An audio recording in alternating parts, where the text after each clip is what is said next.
আসসালামু আলাইকুম। আশা করি সবাই ভালো আছেন। আমরাও অনেক ভালো আছি। এই যে প্রথম সকাল শুরু করলাম রান্না বাড়া দিয়ে। এই যে এখানে আমার ভাত হচ্ছে, লাড়কি চূড়ায় রান্না করছি। ভাত হয়ে গেছে, নামিয়ে ফেলবো।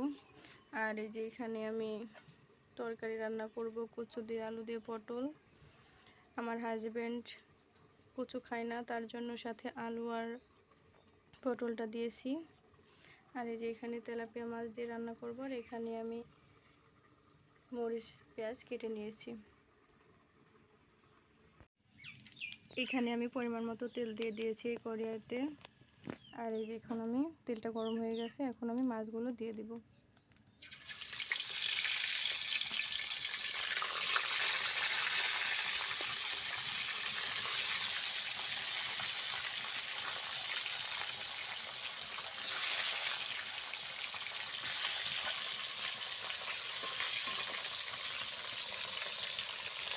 এখন আমি মাছগুলো ভালোভাবে ভেজে নেব। এখানে আমার মাছ ভাজি হয়ে গেছে, আমি নামিয়ে নিয়েছি। আর এখানে এই যে মশলা কষানো হচ্ছে, আমি পরিমাণ মতন সব মশলা দিয়ে দিয়েছি। এখন ভালোভাবে কষিয়ে নিব।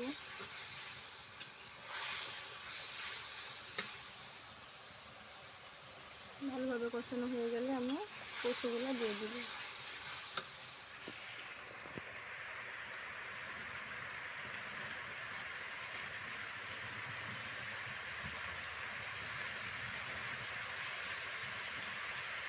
আর ওই যেদিকে আমার ভাত হয়ে গেছে, আমি ফ্যান বের করে নিয়েছি।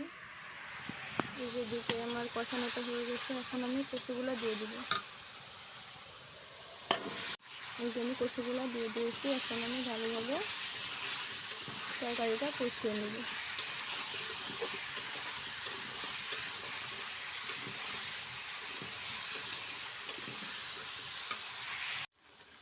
এইদিকে আমার কষানো হয়ে গেছে, তরকারিটা ভালোভাবে কষিয়ে নিয়েছি। আর কচু আলুগুলো সিদ্ধ হয়ে গেছে। এখন আমি হালকা ঝোলের পানি দিয়ে দেবো, পরিমাণ মতো ঝোলের পানি দিয়ে দেবো। যেহেতু তরকারিটা সিদ্ধ হয়ে গেছে কষানোতেই, আমি পানিটা অল্পই দিব, মানে পরিমাণ মতো দিব যতটুকু লাগে। তরকারিটা কিন্তু কষানিতেই স্বাদ, যত কষাবেন তত টেস্ট হবে তরকারি। এই যে আমি পানিটা এতটুকু দিব। এখন তরকারিটা ফুটে গেলে মাছগুলো দিয়ে দিব।